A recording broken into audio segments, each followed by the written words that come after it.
All right, well, good evening, everyone. Welcome to the February 23rd, 2021 meeting of the Middleton Board of Selectmen. I want to make sure that everyone's aware that this meeting is being recorded as well as being streamed live. Well, without any further ado, then I would like to see if we can get a motion to accept. No, I'm sorry. Let's have a explanation from Mr. Sheehan on the warrant number 2118. Andy, please. Thank you, Mr. Chairman. On the warrant this week, week of February 25th on payroll, we have a total amount of $730,428. Notable in there is a little bit of snow overtime cost for $8,619. And then on the bills payable side, $3,436,691. The usual payroll deductions this week in the amount of $92,971. In DPW, about halfway down, $41,395 for snow plowing and $28,868 for salt. Purchase of power under MELD for $31,411. Excuse me, $31,441. And then under the treasurer at the bottom of the page, the Masco assessment for $2,622,796 and our health insurance bill for $330,620. Sarah Wood has reviewed the warrant and asks the board's affirmative action. Okay. Chairman, I move we move. Presented. Second. All right, we have a motion and a second. And if I could ask the clerk to please call a roll call. Mr. Cresta, Yes. Mr. Frontakis, Yes. Mr. Cassiotis, Yes. and myself, yes. Okay, excuse me, just a minute. Who was the, who made the motion? Brian, I did. Brian No, and Costa did, I second, and Brian and seconded. Cresta second. Okay, thank you. Okay, all right, thank you. Next, we'll take a motion to accept the minutes of the open session of Tuesday, February 9th, 2021. I'll make that motion. Thank you. The second, Second. we have a motion and a second. Okay, Mr. Hooton, if you would, please, with the vote. Sure. Mr. Cresta, Yes. Mr. Frontakis, Yes. Mr. Cassiotis, Yes. and myself, yes.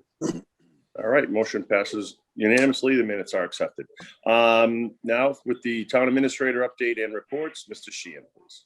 Thank you, Mr. Chairman. A couple of finance items to start with. A reminder to, or sort of follow up. I mentioned it at the last meeting, but for the benefit of the public, the Board of Selectmen and the Finance Committee met in joint session on February 6th to discuss begin the discussion of the operating budget. Anyone who didn't see the meeting as it was going on or hasn't watched the video, you can watch that online. It's running on cable, but you can also watch it online. If you go to middletonma.gov, click on Video on Demand, Board of Selectmen, and then click on the meeting for February 6th. Until tonight's meeting is posted, that will be the first meeting or the top meeting on the list. So the next joint meeting will be on March 6th, which is a week from Saturday. Primary focus of that will be the capital budget. There'll also be some circling back on the operating budget and a few other sort of general finance and fiscal matters. That will again be broadcast live on Zoom and will be online and on cable after the meeting. And then there'll be one more meeting of the Board of Selectmen and the Finance Committee on March 25th. That's a more formal session in which the board reads the warrant. The board and the Finance Committee read the warrant for the town meeting and also hold the formal budget hearing. So there's also, for those who want to get a little bit deeper into the budget development process, there is a video online with Sarah Wood, the Chief Financial Officer, where she talks about primarily the operating budget, where the funds come from to pay for what we do, where the various parts of or the various cost centers in the operating budget. So that's online still. That'll remain up. It's gotten a good positive response from those who've seen it and given us some feedback. So I expect that I'll be posting another video in the coming weeks on the capital budget, either leading up to the meeting on March 6th or following up on that. So there'll be plenty of budget stuff to talk about over the coming months. So want to get as much information out there for the public as possible. We had a meeting last week with representatives of Mass DOT, the Department of Transportation. They're working on the design of the Maple Street Bridge on Route 62. That project is scheduled for 2024, which seems an awful long way out still.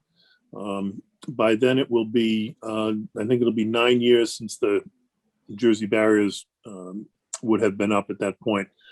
The primary reason for the meeting last week, however, was to try to wrap a pedestrian crossing of the Ipswich River into that project.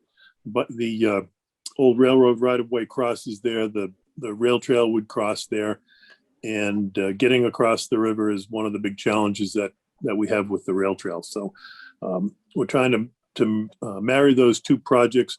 The response was fairly positive, so we're hopeful that we'll be able to do that.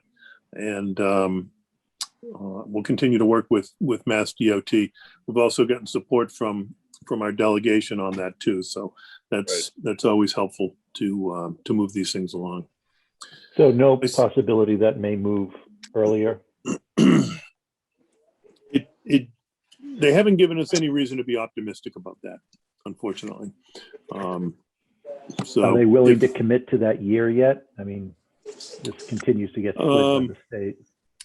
It's all dependent on the design, and it's a fairly involved design. They've got it programmed into the 24 capital plan. There's always the possibility it could slip, but there's also always the possibility that it could slide up if the design is done and if they get if they have funding from other projects or other sources. Oftentimes what happens is projects slip because they're not ready to be put out to bid, and that allows projects that are ready to go to move ahead. Again, we don't have any indication that that's a likely scenario, but it's one of the things we want to be prepared for and continue to push that design process forward. Okay. Right. I signed a contract last week for the first phase of the town's fiber network. We're linking all of our municipal buildings with fiber, and I signed a contract with Contract Corp. We had appropriated money in the fiscal 21 capital budget for that project. We're also working. We've talked before about the regional IT and working with Danvers. Danvers would be our hub. Danvers has a fiber network, and we're working. This first phase will be just sort of internal network of our buildings, and then we're working on the connection to the Danvers hub. So it's a multi-phase project, probably multi-year project, but it should help quite a bit as we build out our IT system. DPW does Public Works does a great job for us, and they do a lot of it sort of under the radar and without a lot of fanfare. So I like to give them a shout out when I can. I wanted to raise a couple of items for the board and for the public. They were out on a weekend a couple of weeks ago, the weekend of January 30th. I think it was the first of the really cold weekends. It was probably 20 for a high temperature that weekend. They were working all day Friday into the evening Friday and all day Saturday on a water main leak on Central Street right in front of the Howe Manning School. They were able to identify the leak. It was kind of an oddball leak, but with our contract assistants, Grenice and Sons, they were able to get that buttoned up and put a sleeve on that pipe and hopefully get us through till springtime. We've also been out doing a lot of plowing and sanding and chemical applications, a couple of storms over the last several weeks. So appreciate the work that they do on a regular basis. We did dodge a bit of a bullet. This is a DPW related item, but more of a finance item. Dodged a bit of a bullet last week. We were expecting a longer duration, heavier, more impactful snowstorm on Thursday and Friday. It ended up being plenty long, but we never got the intensity that we feared we were going to get. Those are the types of storms when they materialize and we do get a prolonged period, 24, 30, 36 hours of plowable snow. Those are the storms that really do damage on our snow and ice budget. So we were happy to dodge that bullet a little bit. We put out a lot of material. The guys were out sanding and salting for a good portion of that 30 hours or 36 hours, but didn't have to plow as much, didn't have to bring in the contractors like we would normally have done. So this is the time of year that we keep an eye on the snow and ice budget. We're able to run a deficit in the snow and ice budget. It's really the only area that we can sort of routinely run a deficit. We're not in deficit yet. We're still about $73,500 to the positive. One of those, if that storm last week had materialized the way that it was expected to, that would have put a big hit on our snow and ice budget. So we'll keep an eye on snow and ice. We have not issued a deficit spending authorization yet, but we'll be prepared to do so if we need to. If we get into that situation, the typical way that we close that is with a free cash transfer at town meetings. So I'll keep the board and the finance committee informed of how that's shaping up. Certainly we'll have an update at the meeting on March 6th. So that's what I've got for updates tonight, Mr. Chairman. All right. Thank you very much. No questions. We'll see. Do we have anyone present this evening for our public comment period? Time for someone in town to make an appearance and give us some feedback or make a comment on anything they're interested in. Chairman, I'm not seeing anyone. Anyone could raise their hand or unmute themselves. No, I don't see anyone right now. Thank you. Okay. All right. Well, in that case, we'll move on to an important for the town. With us a long time. Let's take this time now to talk and give an appreciation for Police Chief Jim D.G. Vittorio, also known as Chief D.G., for his dedication to policing and dedication and all the good that he was able to do for us here in the town of Middleton. Actually, Mr. Chairman, I'm not sure if he's on yet. He's going out with a full week. He's at the Finance Committee tonight and is planning to join the board after that, but I don't see, there is one calling user, but I don't, oh, here he is. Just arrived. Timing is everything. So. It sure is. Let's see, he's connecting now.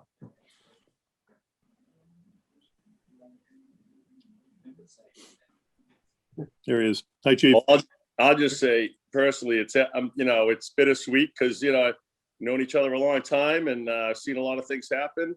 And like I said, thank you for all the good you've done for the town. But it does make me think of back in the younger days, how things, the drive-in days, and times have certainly changed. But I'm sure we're all going to take a chance here, Deej, to thank you and give our appreciation for your not just your years of service as a chief, which were obviously impactful for us, but just being choosing to be a police officer here in Middleton for your career. Thank you.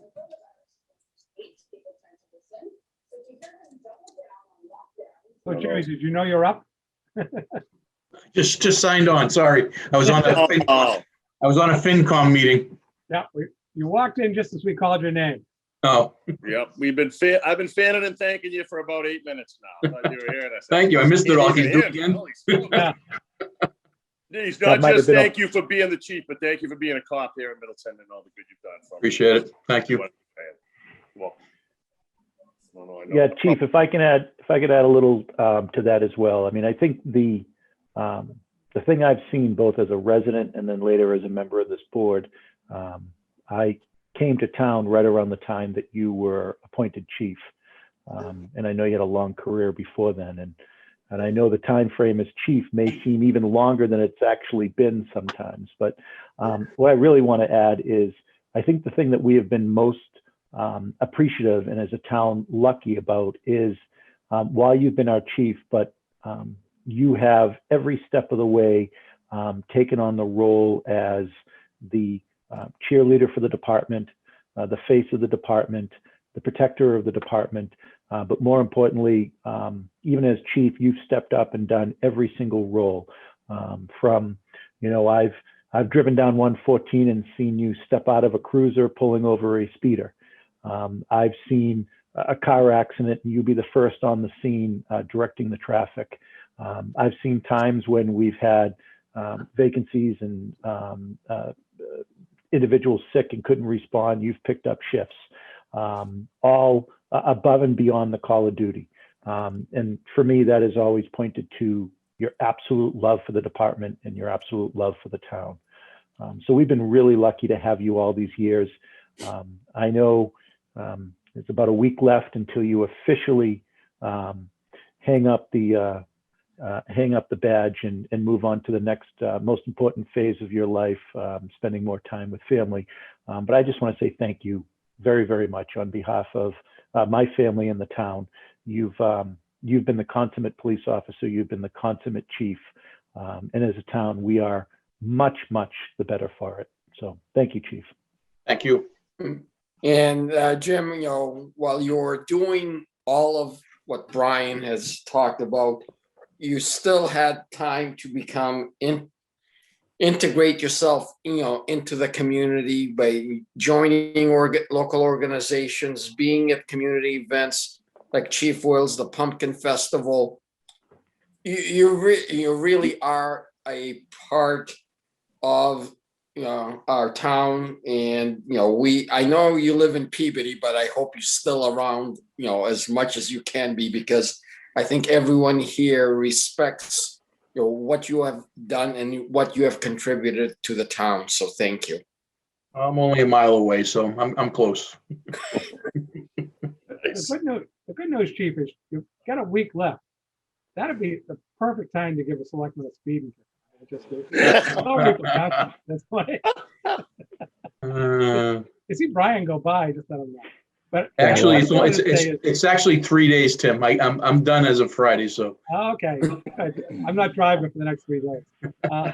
I told Andy that if something happened over the weekend, I'd make myself available, but as of 4 o'clock Friday, I hang up the gun and the cuffs. But Chief will stop Monday morning. We've had some time together, and you know, my hope is that Chief Sampson can take the police department to new levels and provide the department with many new initiatives and you know, on the fast track to change with the new police reform bill that has recently been passed. It's going to be a chore, but we've talked about it, and he's ready for the challenge. That's true, and he will be a good chief. But the part that most people forget is what you did without being chief. The fact that how Special Olympics went from, hey, you guys want to do a little run, to the amazing things that you did Special Olympics. As they say, all the help you gave to our clubs, our volunteer organizations. It's the person you are. I admire most, not the chief. It's the person that's volunteered. You know, it's a hard life being a police. No one ever said being a police officer is easy. And to do that and yet take away your personal time and to just volunteer and help. I mean, it's just, I've seen at those events. It's just an amazing thing, and it just really shows the character of the chief that we had, and we just want to thank you for that. Thank you. Appreciate it. I know it's anything else. I guess just being the only other cop on there, Deej, you know, we're of the same age, but you started ahead of me on it. And I've said this, I've been lucky that I have a handful of people that I, like to think I took a piece of how they handled themselves in certain situations to make part of my own. And, you're one of those people. So thanks a lot. Thank you. I appreciate it. Like I said, I'll be here Monday. Tomorrow, Thursday and Friday. And if there's any questions or concerns that the citizens have, just give me a call. I've been fielding a lot of questions.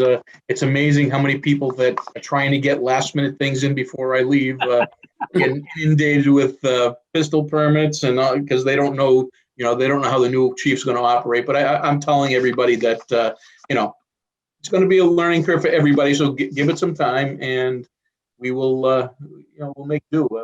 Although I'm retiring from the police department, I'm not retiring from work. I plan on hitting the ground running in the next few weeks. So the new chapter in my life. As of March 18th, I'm going to be appointed as the Region 1 Director for Special Olympics for the international portion. So that's worldwide. I'll be in charge of Massachusetts, Rhode Island, Connecticut, New Hampshire, Maine, Vermont.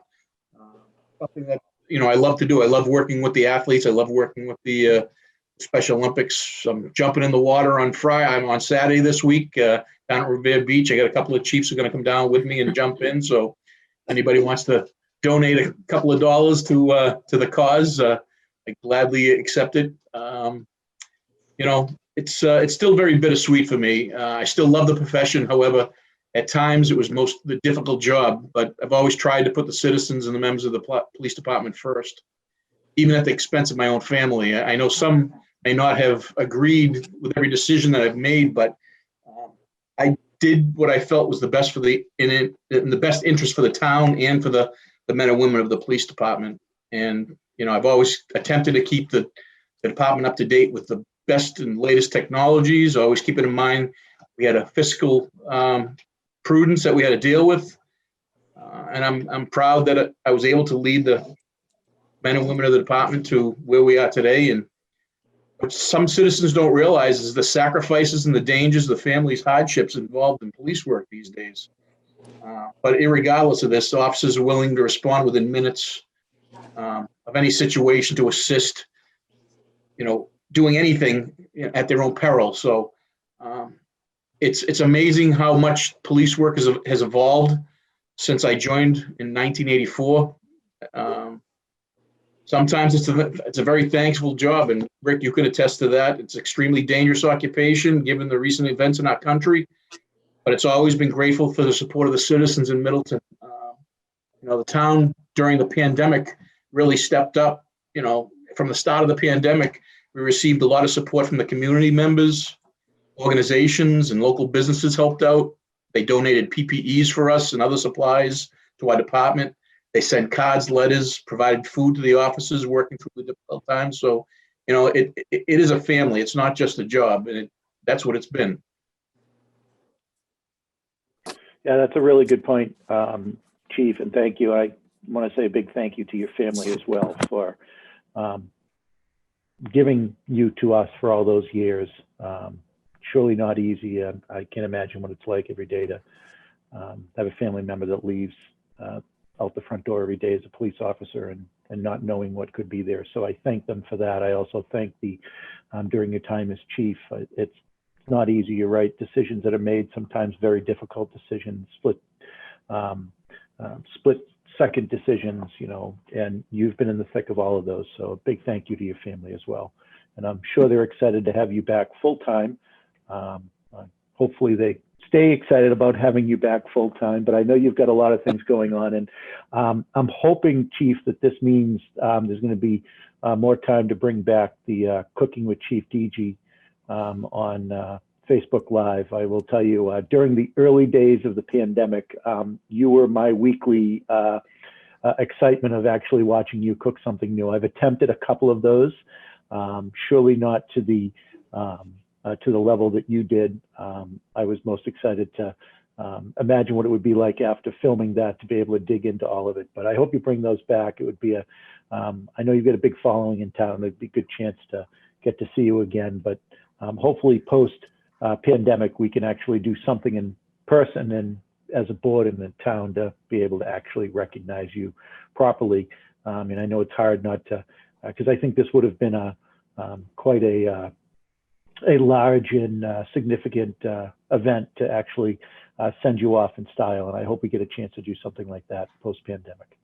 Well, I appreciate it. Like I said, I understand, you know, the world is a different place right now. And, we just have to roll with it and we'll get through. You know, it's tough. You know, over the past year, policing itself has been challenging. You know, we've had to make changes in keeping our personal health and continuing to provide support and service to the community. It's just, you know, it's been a roller coaster ride. But, you know, we're getting through it. People are getting the vaccines now and it's starting to ease up a little, but hopefully soon, because I'm certainly hoping that the catering business picks up once this thing stops. It's, you know, I as the cooking shows go, as you mentioned, I have done starting filming with the Special Olympics. I'm doing a program to teach the athletes how to shop, how to deal with nutrition issues, and trying to do some cooking that they can actually do with minimal types of equipment. You know, we're using induction instead of actual burners and stoves, so they don't burn themselves. But it's something different, and you know, I get a lot of rewards from working with the athletes, and it's you know, it makes the bad days good when you know that, you know, it's an unconditional love from the athletes, and you know, they don't care. That sounds great. Sounds excellent.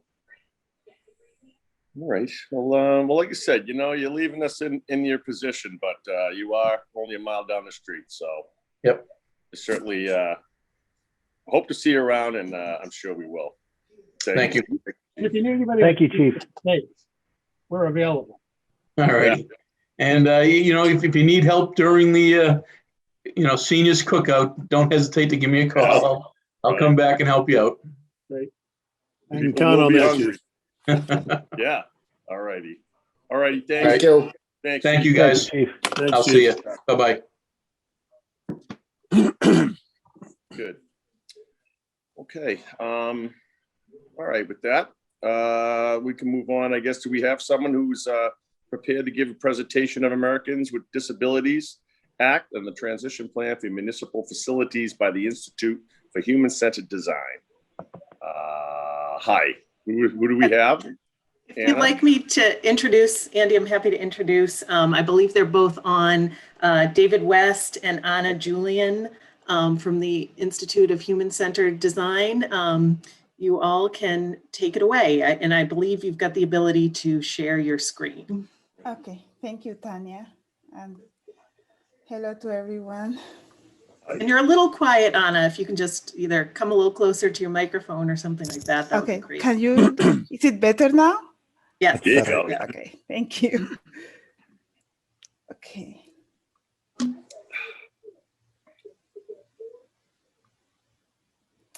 Okay, so as Tanya mentioned, we are from the Institute for Human-Centered Design, and we contracted with the town to conduct an ADA self-evaluation and transition plan.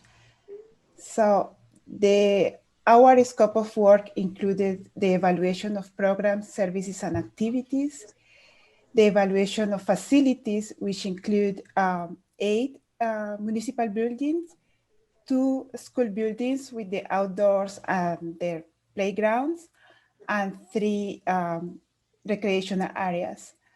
And also the ADA self-evaluation, which identifies the issues that need corrective action. And David will go over those in a little bit. So the Americans with Disabilities Act requires that the state and local government entities do not discriminate against people with disabilities in their programs, services, and activities. So the state and local governments must take steps to examine their programs, which is the self-evaluation, and establish a plan for compliance with the law, which is the transition plan.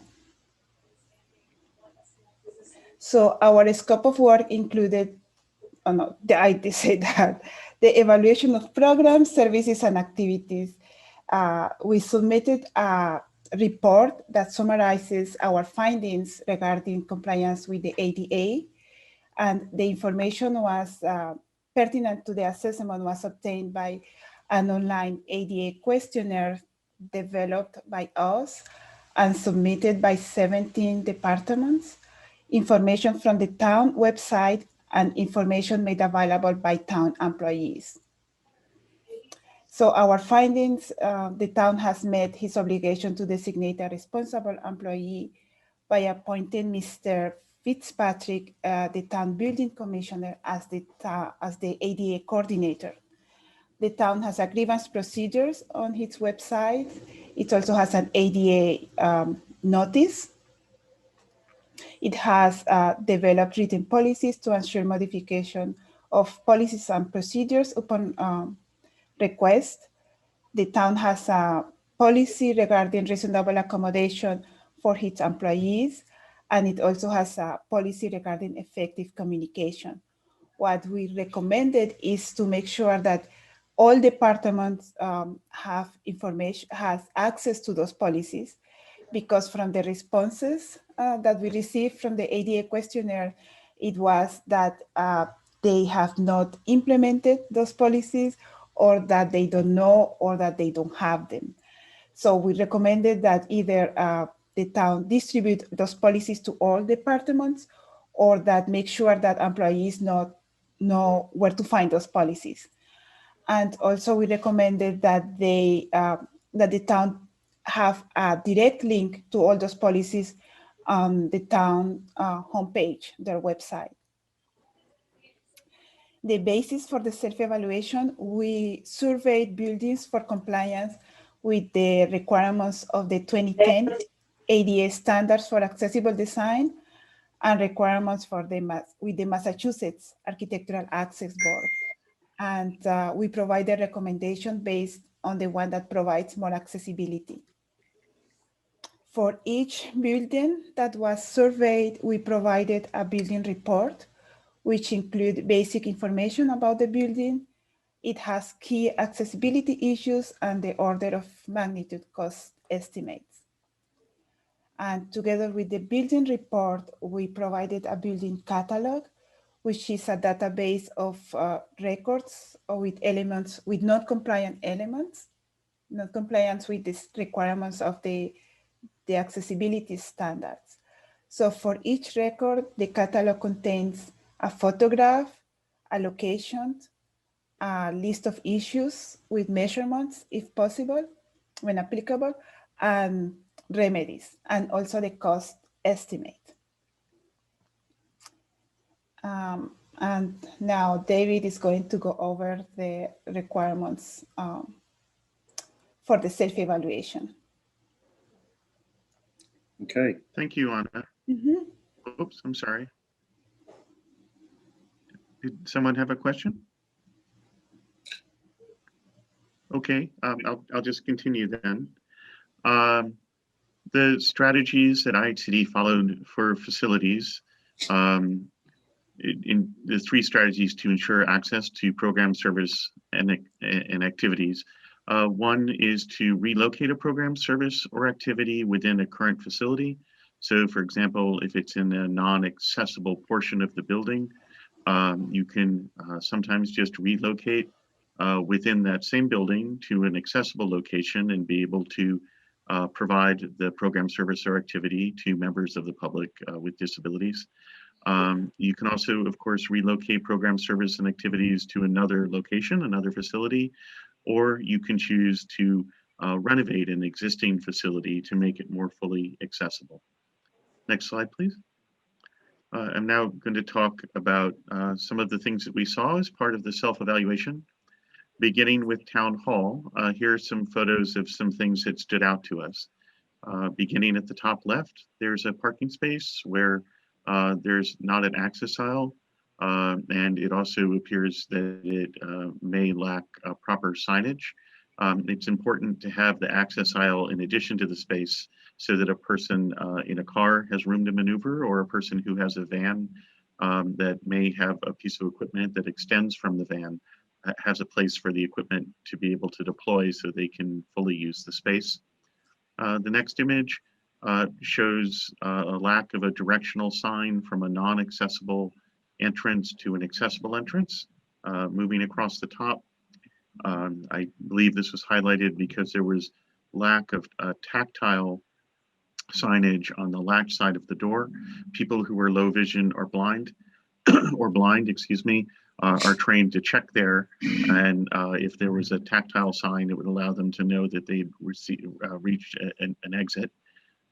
Moving to the bottom, there's a threshold that's higher than allowed by the standards, and it needs to be adjusted. And then looking at the lavatory, as the sinks are referred to when in toilet rooms within the standards, this particular sink appears to have exposed plumbing underneath.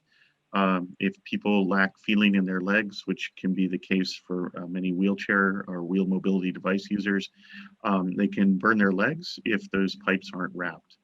Next slide, please. Continuing with some other issues at other municipal buildings. The first image at the top left, there's a red circle, and it's circling a really excellent element, the button that opens the power door. But at the landing to the door there's nowhere for someone who is using a wheelchair or a walker to be able to stand, such that when they press the door, they can be out of the way of the door opening. In other contexts, it's what we usually describe as lack of pole side maneuvering clearance.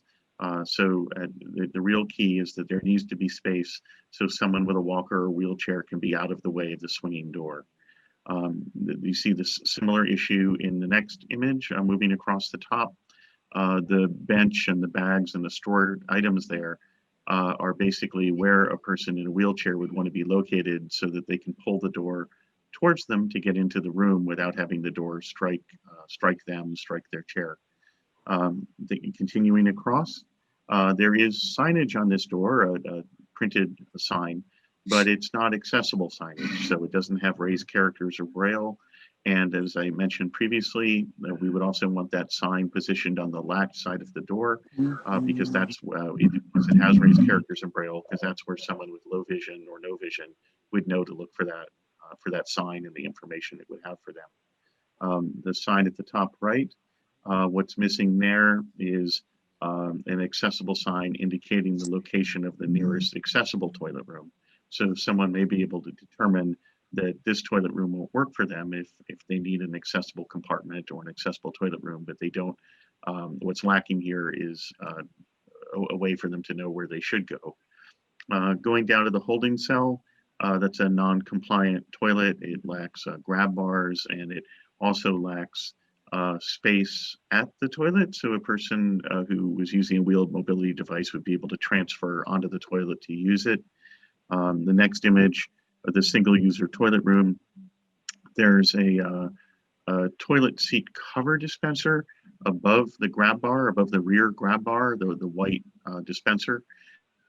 And under 521 CMR, the Massachusetts Architectural Access Board requirements, we can never have anything positioned above the grab bar, because it, and the reason they say that is it interferes with the ability of someone to use that grab bar to be able to transfer onto the toilet. And the final photo on this slide, there's just lack of turning space, maneuvering space, and lack of grab bars in this toilet room. So someone who would need to transfer on the toilet would not be able to use that single user toilet room. Next slide, please. Thanks. So moving across again, starting at the top left, we see a work surface. In this case, I think the reason we've called it out is it doesn't have 27-inch minimum knee clearance underneath. Whoops, maybe go back. Thanks, Anna. Then there's a sink. that lacks knee and toe clearance, so that someone with a wheel mobility device could use the sink.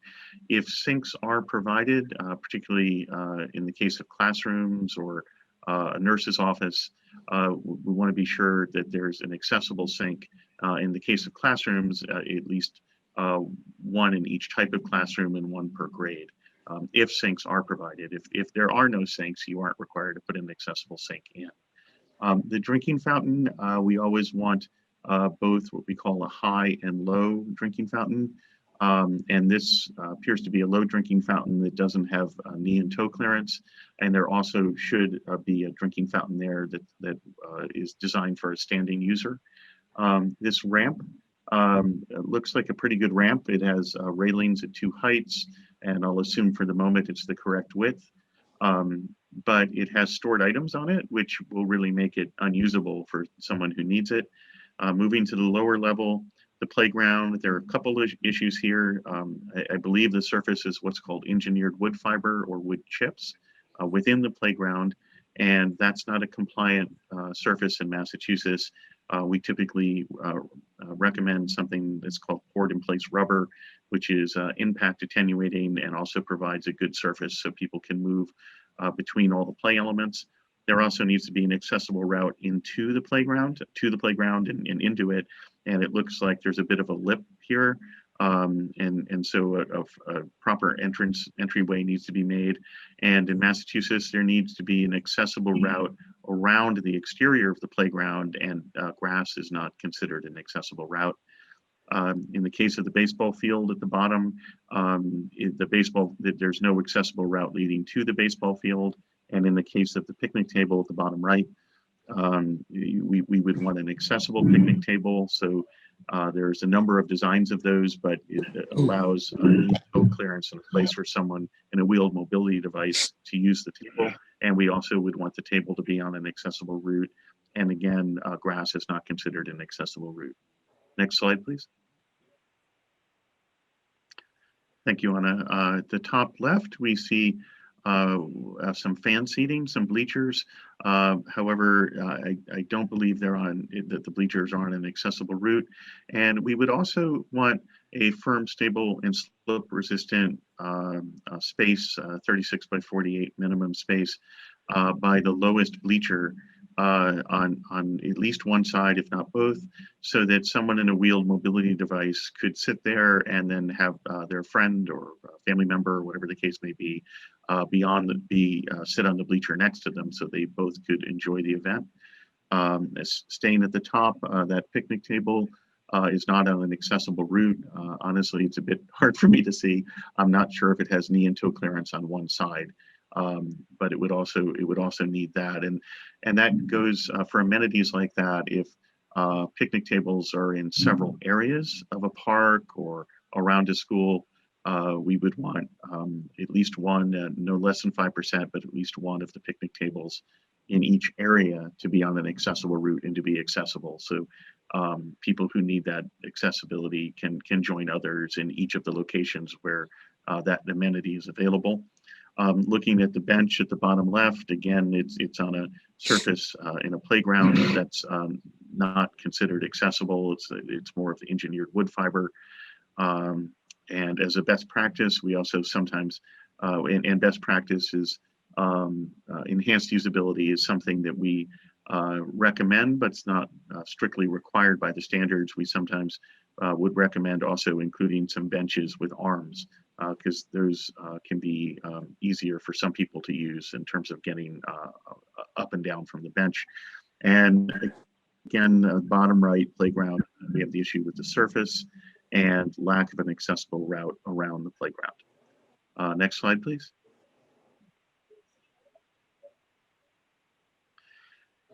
So we the Institute provided several reports, 3 summary reports, including the self-evaluation report. And Anna was referring previously to the policies, practices, and procedures report. And then really one of the key goals of this whole effort was to develop the transition plan database, which is an Excel spreadsheet It has most of the information that Anna referenced in the catalog, basically everything except the photos. But it follows the same issues in the same order that's in each of the catalogs. It goes with each of the narrative reports. And so this identifies the issue, the remedy, it has cost, and that it also has some basic prioritization that we indicate in one column. But this is a working document. It's an Excel spreadsheet. It's not a PDF.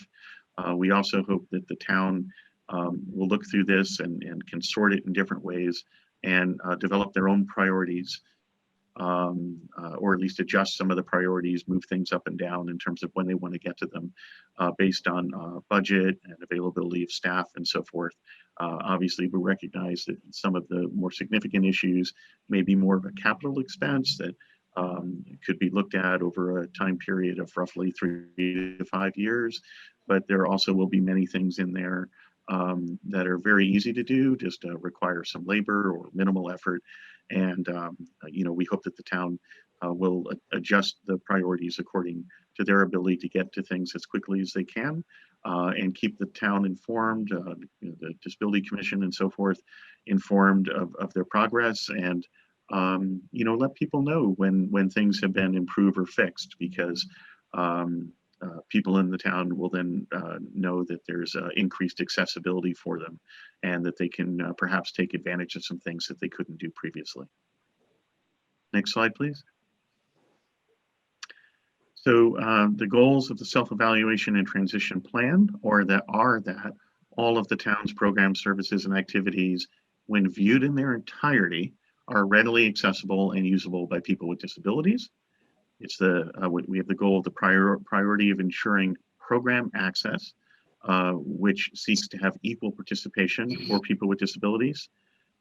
We hope that the implementation strategy will be integrated into the town's planning and budgeting, what I was just talking about a moment ago. And that after you guys have gone to all this effort, all residents, regardless of their ability, feel that they know about and can participate in all that the town of Middleton has to offer. Next slide, please. So thank you on behalf of myself and on behalf of Anna. I know that took a few minutes for me to go through all of that. We could answer some questions now if you'd like. And then of course we know that we have a final presentation coming up where we can spend much more time addressing questions from you, other members of the town, and members of the public. Thank you, Anna and David. Thank you very much. Oh, you're welcome. And any questions we could help with at this point? Actually, just one question. As you probably know, in talking with Andy, we are hoping to embark on a pretty significant capital project of building several new municipal buildings at a new complex to replace many of the buildings, not all, many of the buildings that you probably saw significant deficiencies in. Our Council on Aging building that is several hundred years old, to our police station and others. So given that, now again, that's going to be contingent upon funding and approval, but have you in your report kind of prioritized areas that you think as a town we should be looking at? Because part of what I would like us to do is look at what we're trying to do with our new building projects, but also realize that there are some facilities, including outside areas that you've identified that we need to kind of prioritize based on our ability to make those improvements and fund those improvements. So are there any priorities you're making or recommendations? I guess I would say yes to both, and I'm going to ask Anna to speak a little bit about this in a moment, but also hearing that you have some new buildings planned and that kind of thing. I hope we've made it clear that one thing that we can help with, if the town is interested, is we can arrange to help with what we call plan review, and that involves looking at any plans that you've developed to see if we can spot either any accessibility issues that perhaps may not have been addressed, or also identify opportunities to do things. And a part of your question, Anna, could you speak a little bit about how we have prioritized things within the transition plan spreadsheet, particularly? Yes. Well, the prioritization in the transition plan was based per building. So each building, we prioritize the places where the public will go more often. So I think one of the first buildings that you should be addressing is the town hall, because of the issues that there are there, the vertical issues, the lack of an accessible route. And also the police station, like David mentioned, there are issues with these holding cells. We know that as now the town has program accessibility, if someone needs an accessible cell, they are being sent to a different location, which is okay as a program accessibility. But if it's something moving forward, that will be another priority to make sure that the police station has accessible holding cells. So all the priorities that we mentioned were based per building. No, that's helpful. Thank you. Mhm. So we're, Right, if and, I and could, then you'll Mr. need to Chairman. balance. Oh, I'm sorry. Go ahead, David. I'll go after you. Oh, I was just going to say quickly, you'll need to balance, when you'll be able to complete the construction of new facilities that hopefully will be essentially fully accessible with the current need. And I guess I would say the longer it's going to take to, depending on budgeting and all the other aspects that go into it, the longer that it's going to take to complete the new location, balanced against the extent of existing use of the non-accessible elements. So you sort of have to weigh those two to decide where it's worth spending some money now, even though you know things will be better down the line, versus that being, perhaps somewhat wasted, will really be coming online quickly. If I could, Mr. Chairman, so the report is very helpful to us in pointing out the deficiencies, many of which we can recognize, but many of which we don't recognize because it's not our areas of expertise. And to David's last point about balancing near-term costs with the long-term facilities project, one thing that we're going to be doing in the next, probably in the next week or so, is identifying what we need in order to make some of those near-term improvements and building that into the capital plan that we're going to talk about on March 6th with the board and the finance committee. Some of those, a lot of these are fairly low-cost items, the signage and, just moving things out of the way doesn't cost anything. And so we're putting that sort of near-term approach or near-term plan together now for inclusion in the capital plan.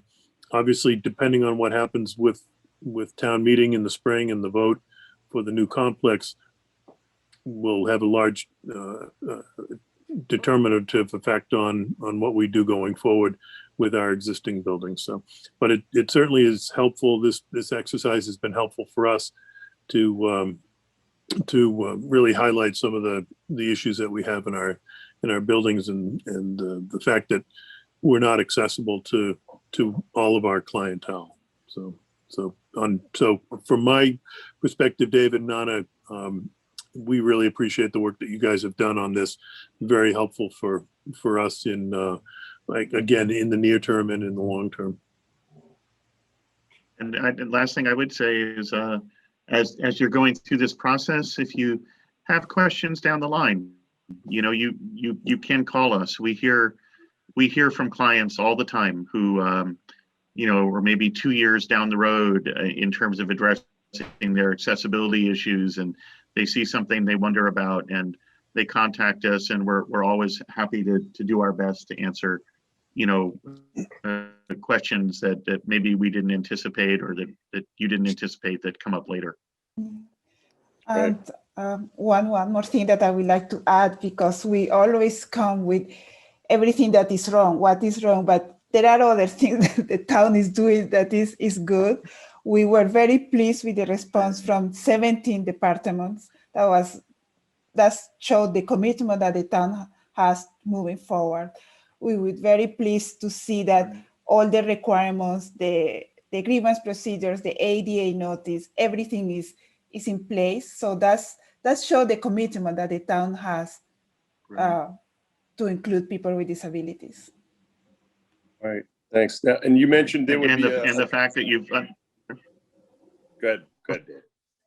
sorry, I was just saying, and just the fact that you undertook this process, right? Yeah. Now, there are many cities and towns who, just put this off indefinitely, and it really shows a great perspective on the part of your town that you've made the effort to assemble this information so that you can start to make things better. And now you mentioned there'd be an additional, or should I say a final report? And I just said, if you could did you have a date for that? There was a lot to take in there. I wanted you to just talk again about, your final report. Right. We will I think we do have finalize. a date, don't we? Perhaps the 16th or Yep. 17th? Is Oh, that correct? No, not yet. Yeah, Go Mr. ahead, Chuck. Chairman, Okay, no, all right. I can add to that. Oh, no. Okay. That makes sense. We are planning on putting this draft report on our website, and I believe it's also going to go on the school's website for at least 2 weeks. We'll probably leave it up there for 3 or 4 weeks. And we are planning, although we haven't scheduled a date yet, for probably late March for a public meeting so that other people can see the presentation and also give feedback. So we'll put that on our website. Great. Very good. Well, thank you, Anna, Julian, and David West for your efforts. We'll put them to work. Thank you very much. You're welcome. Thank you. Thank you. Bye.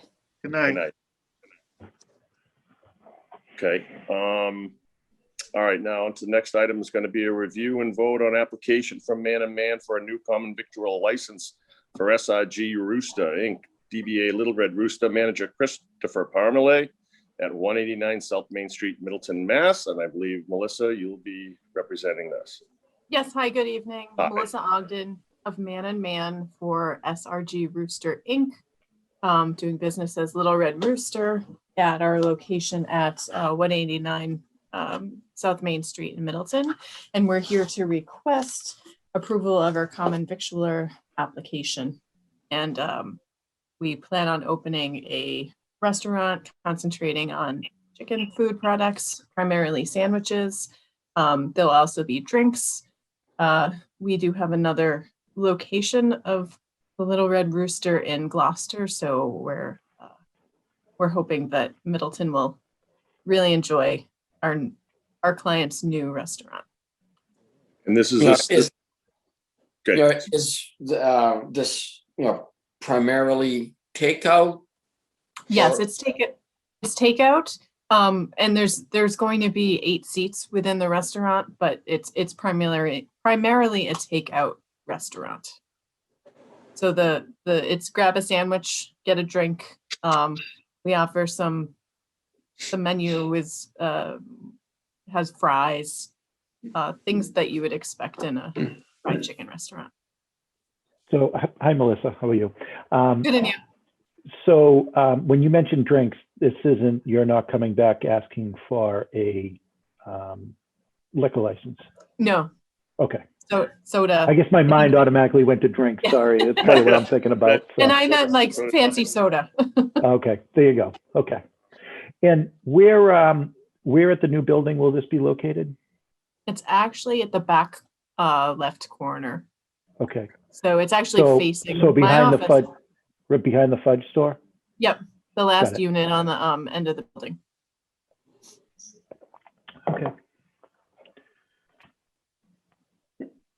And the manager, that name seems familiar. Has he worked in Middleton before? I think he is Maggie. He used to be Maggie's. Okay, yeah, that's where I Yeah. remember them from. Yeah. Okay, All righty. so I'll move to Yeah. approve the application for a common victuals license. Thank you. I'll Counselor. second that motion.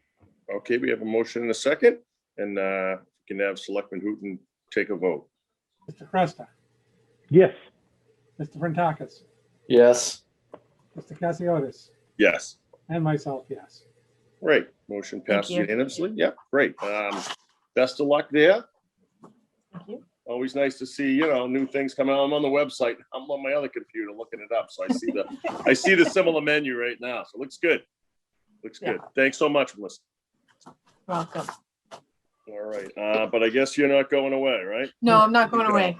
I mean, that Sorry, you're was stuck with me. not a bad. I didn't mean that to sound a bad way. I know, I'm kidding. Okay, so on to the next item will be a review and vote on request from Man and Man for approval of a change to a pledge of license.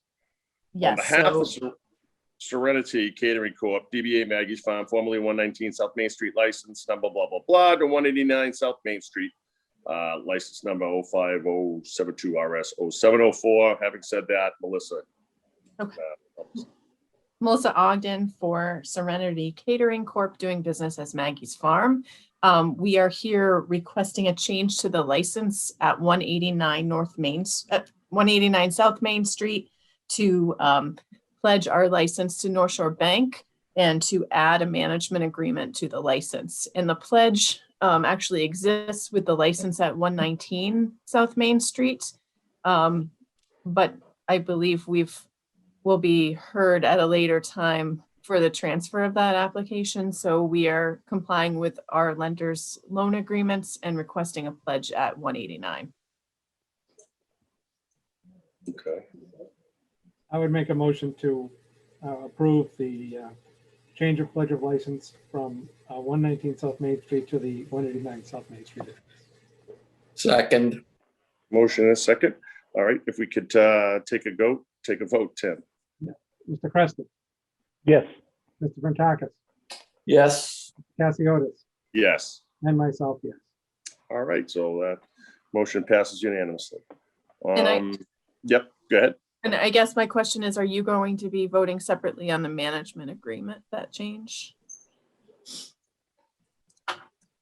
So we are adding a management company to the license, and we're requesting that Serenity Management Corp. Be approved as the managing entity for the licensee, Serenity Catering Corp., doing business as Maggie's Farm. As part of it was a multiple change application that we filed. Okay. On our list, I didn't see that. Yeah. So that should be a separate vote, Mr. Chairman. Okay. All right. I would make a motion to approve the management agreement.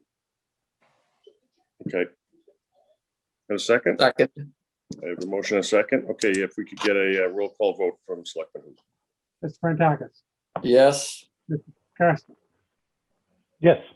Mr. Cassiotis, Yes. and Mr. Hooton, yes. Okay, then that Thank you. that passes. You're welcome.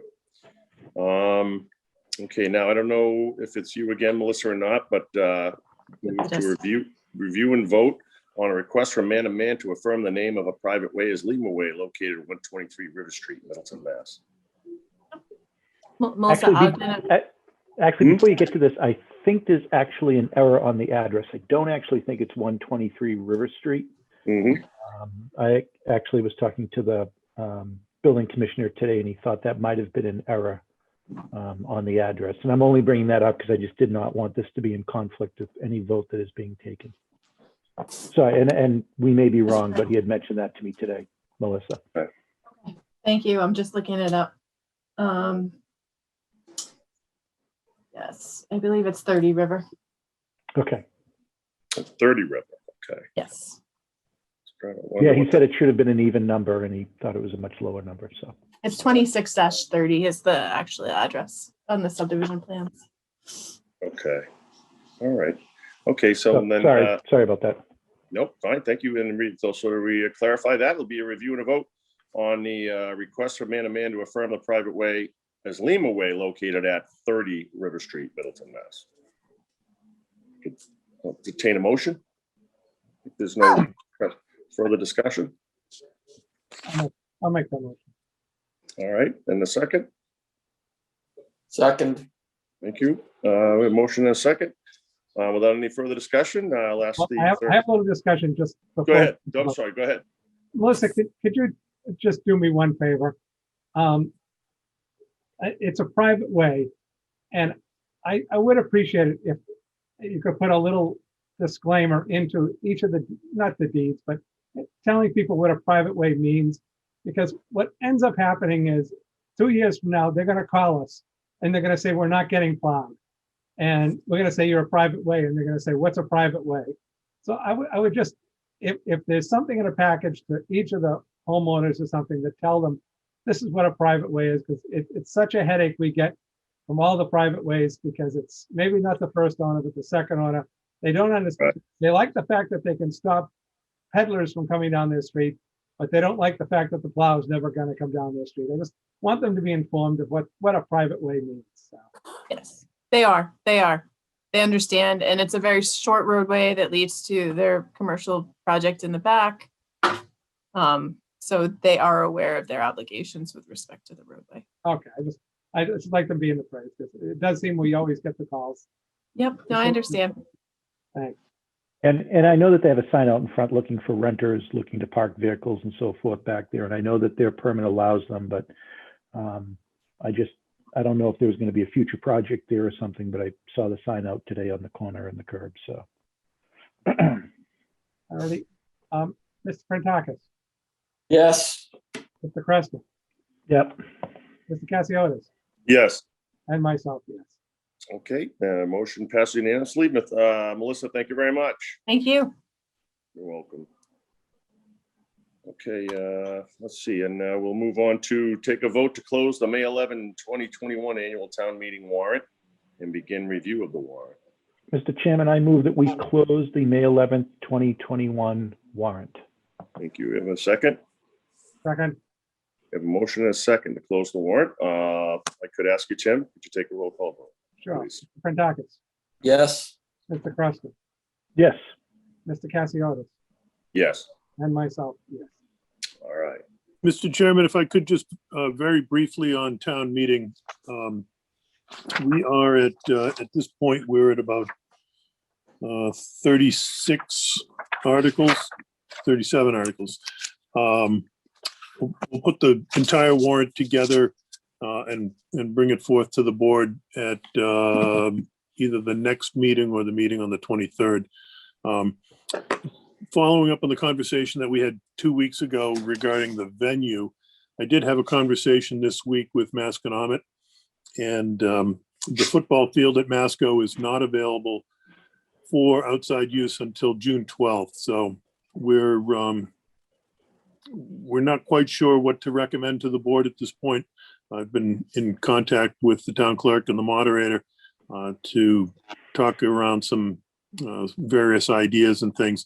Masco does have spring sports going on, and I assume that's the primary driver. And then obviously end of school year things, particularly around graduation and senior week and things like that. So trying to figure out the best way to do that for us. And also if it makes sense to work cooperatively with our neighbors in Topsfield and Boxford. If we're going to be putting up a tent, or if Masco is putting up a tent, maybe we all sort of bundle our town meetings together in close proximity so that we can share the costs of tents and chair rentals and things like that. So I'd love to be able to tell you where we're going to have town meeting and that it's going to be on a date certain, but we don't have that at this point. Is there any other space at Masco, any of the other fields that could be utilized prior to the 12th? And to your point, maybe the three towns would split the cost of putting up a large tent and having it, back, on the other part of the property.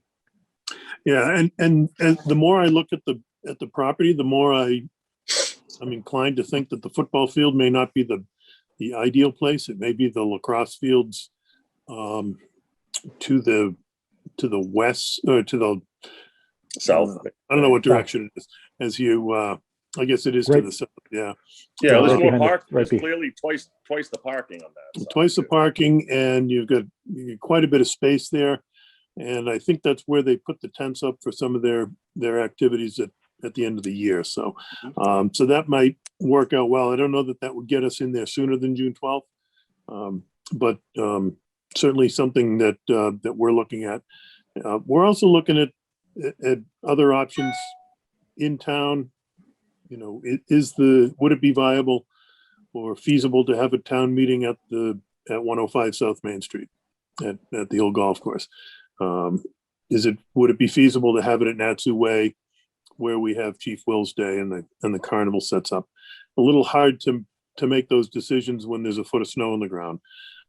So we'll continue moving forward on town meeting preparations and the development of the warrant and the budget and everything that goes along with it, and keep working on the venue and the timing of it all too. Yeah, so the only point to add to that is I, don't want to see a town meeting occur after the municipal election for the obvious reasons of the timing of the process of potential approval of the project. I think it's much more important to have the full public open debate and town meeting prior to going to the ballot to ask for voter support. And moving beyond that date would mean potentially moving the town election date. And I know, Right. obviously last May that happened for obvious reasons. I think signs are pointing now that things are going to look better in the next few months than they surely did last May.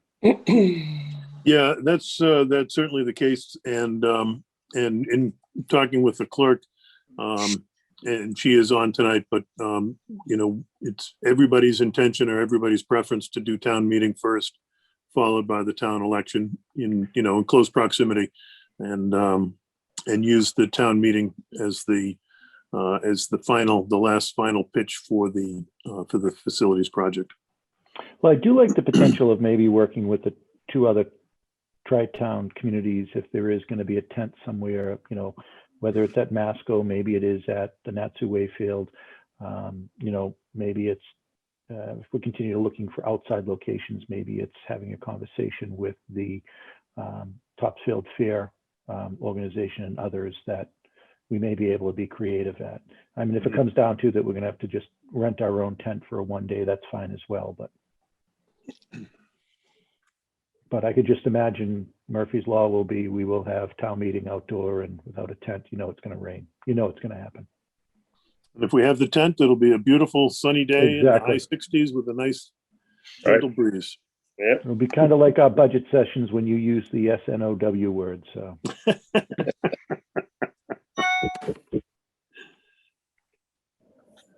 Alrighty. So maybe if Coster, if you know anybody on the school committee that might be able to put a good word in, that'd be great. We just had one presenting to us. Melissa That's Ogden. true. That's true. See, Uh-huh. that's true. All right. So I'll keep the board informed about how our discussions go. Great. Thank you. I can't think of anything else on that. All right, well then, if that's it for that item, we'll move on to number 9, which is going to be a review and vote on the MOU for a school resource officer between the towns of Middleton, Boxford, and Topsfield at the Masconomet School District, Regional School District, and I will, for purposes of whatever, I will recuse myself from number 9. If I could have Mr. Crester, if you wouldn't mind being chairman for this item. My pleasure. Thank you. Okay.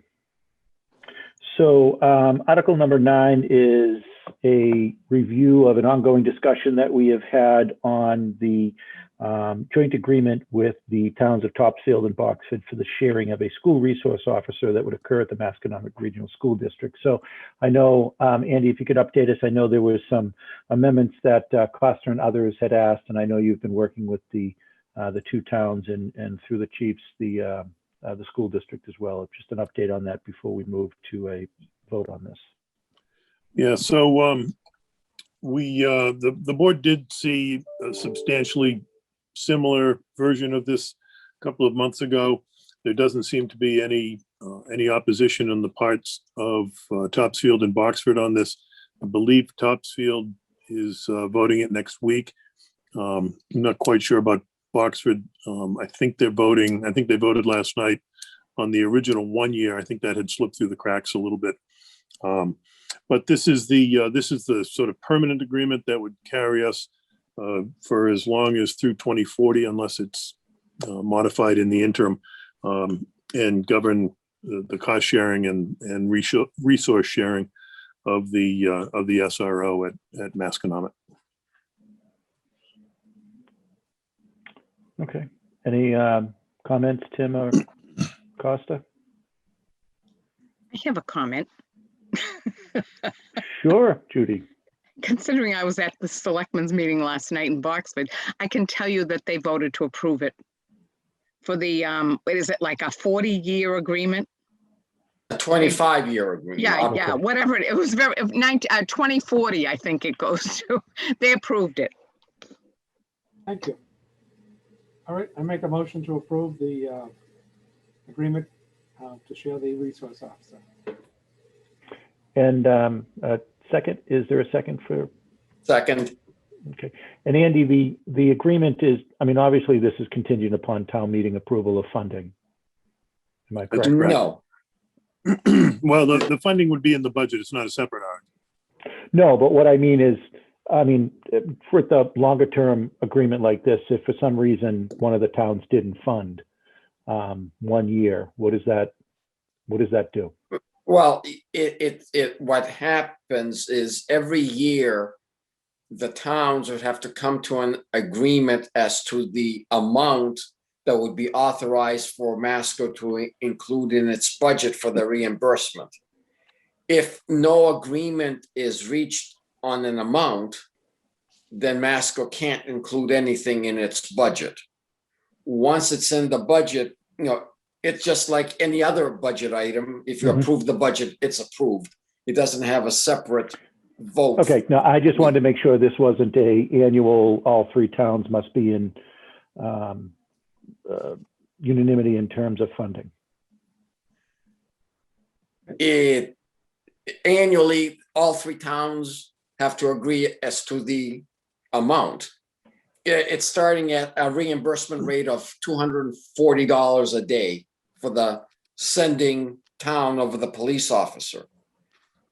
If 10 years down the road, if they can't come to an agreement that it should be $275, then there is no funding for that year. Okay. And any of the towns can withdraw by March 1 for the ensuing year. Got it. Okay. Mr. Dacus, Yes. Mr. Creston, Yes. and myself, yes. Okay, passes unanimously. Okay, Rick, I will hand the reins back to you. Thank you. All right, and on our, what appears to be our final piece of business tonight is a review and vote to accept the deed for 14 of the 16 parcels of land to be conveyed by Massachusetts Division of Capital Asset Management and Maintenance. And these would be what Andy referred to, I believe, at the top of the show about signatures for those deeds, if I'm not mistaken. That is correct. So these are the so-called 16 parcels, 16 DCAM parcels. They're various parcels of land that used to belong to Essex County. When the county was discontinued, they became the property of DCAM, the Division of Capital Asset Management and Maintenance. I don't know when the sort of gentleman's agreement was made that they would be turned over to the town. And it has been, it's been a long slog for the 5 years that I've been here. Yeah, we started this long before you came here. Yeah, and it was legislation that passed. Yeah, it was well along. It's taken, so far, there's been 3 pieces of legislation. There's 1 more to go. This would convey 14 of the 16 parcels. There's a piece of legislation that's already been filed in the new session to correct Scrivener's errors in the legislation for the final two parcels, and then we can take ownership of those too. So we're glad to see it's happening. The stream team is very excited to see it happening, and the Conservation Commission. Most of these are fairly wet parcels. A lot of them are located right along the river in the either the riverfront area or in the floodplain of the Ipswich River or the Tribs. And so happy to see this finally come to fruition. Andy, the two parcels that are not part of this, do you know, can you briefly describe where they are? So one is is on Maple. They're both off of Maple Street. One is at Mortallo's Landing, right at the river. The other one is slightly upstream of there, off of Oak Street. It has I think it has an assessor's address of off Maple Street, but it's actually closer to Oak Street, but directly on the gosh, I'm all messed up with directions today. I guess it'd be the west bank of the river. Okay, thank you. And big thank you. I'm just going to say a shout out to former Middleton resident who works at DCAM, who's really been very helpful, Matt Cocciardi, and shepherding this through the process there. You know, due to some of the legislative errors that had happened a few years back, this got, I wouldn't say shelved, it just wasn't a priority. And Matt was able to kind of get this moving at the same time that our former state representative, Ted Speliotis, was able to last year get some of these shuffled through the legislative process. And I know our delegation will work on the last couple of pieces to get these done. So I think we started this 7+ years ago. So glad to see us reach the end of the road here. I would make such a motion to accept the. Thank you. In a second. Second. All right. And if you would, Tim, give Sure. us a roll call. Mr. Quintakis, Yes. Mr. Crespi, Yes. Mr. Cassiotis, Yes. and myself, yes. All right. And passes unanimously, and we will await the decision of the arrival of the final two parcels. I don't believe we have any other business that we didn't anticipate. Andy, do we? Nope, that is it, Mr. Chairman. So. All right. Well, okay. So thanks. That was nice having Deej on, and like you said, Brian, hopefully soon down the road we could put a little something together for him. That would be fun. Well, I know a good caterer if we do. Yeah. You gotta make him cater his own party. He'd flip his own burgers down there. He would. That'd be great. All right. Well, then, if that's it, then I'll take a motion to Mr. Chairman, adjourn. I move that we adjourn. Thank you very much. And thanks to everyone who participated. Good night, everyone.